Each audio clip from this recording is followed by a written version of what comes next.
The ceasefire has held for a week, but the fury is far from forgotten. Iran and Israel eye each other across a shattered landscape, both nursing wounds and watching for the next move.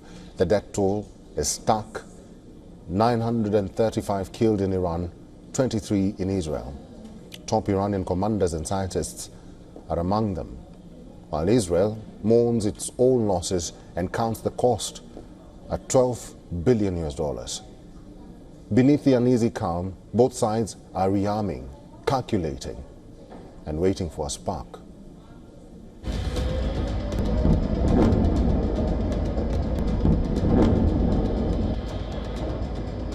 The ceasefire has paused the guns, but not the tensions. No one's breathing easy. Israel stands alert.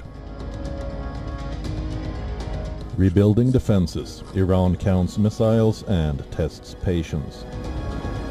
Over 2 weeks of relentless exchanges, Tehran fired hundreds of rockets, turning buildings into rubble and leaving dozens dead. Yet the true state of its arsenal is contested.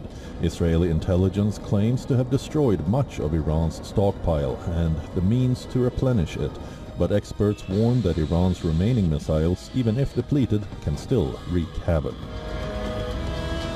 The Iranian armed forces revealed that 70% of the missiles used were older types Ghadr and Emad. Ghadr has a range between 1350 to 1950 kilometers and carries a payload of 650 kilograms.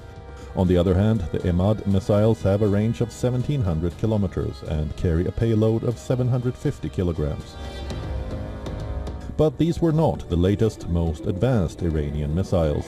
Iran claims only 2 Sejil missiles were deployed, and next-generation weapons saw minimal use, suggesting Iran is holding back its most potent firepower for a possible future confrontation.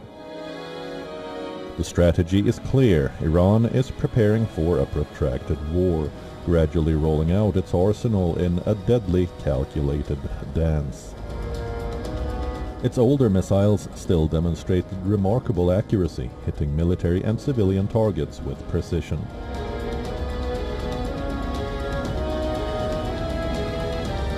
US President Donald Trump says he is not offering Iran anything, nor talking to it, since American strike totally obliterated the country's nuclear facilities. Iran says Trump's shifting stance on sanctions amounts to psychological and media games. Let us also not forget that, at the height of a diplomatic process, and just as the 6th round of negotiations was scheduled for the next day, the Zionist regime, in coordination and cooperation with the United States, carried out a military aggression against Iran.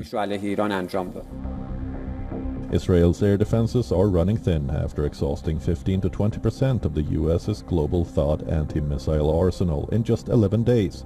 At a cost of over $800 million. Israel is also scrambling to acquire and produce more interceptors, knowing the next round could be even more punishing. Iran's president warns that Tehran has little faith in Israel's commitment to the fragile ceasefire.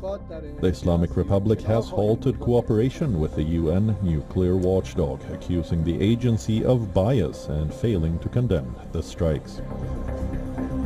Israel, meanwhile, signals a potential historic shift, voicing interest in peace deals with Lebanon and Syria, a move that could redraw the region's alliances. A week after the guns fell silent, the region is a tinderbox. Iran and Israel are both wounded, both wary, and both preparing for what comes next. The ceasefire is a pause, not a peace. The missiles are quieter, but the threat remains. And the world watches, breath held, for the next explosion.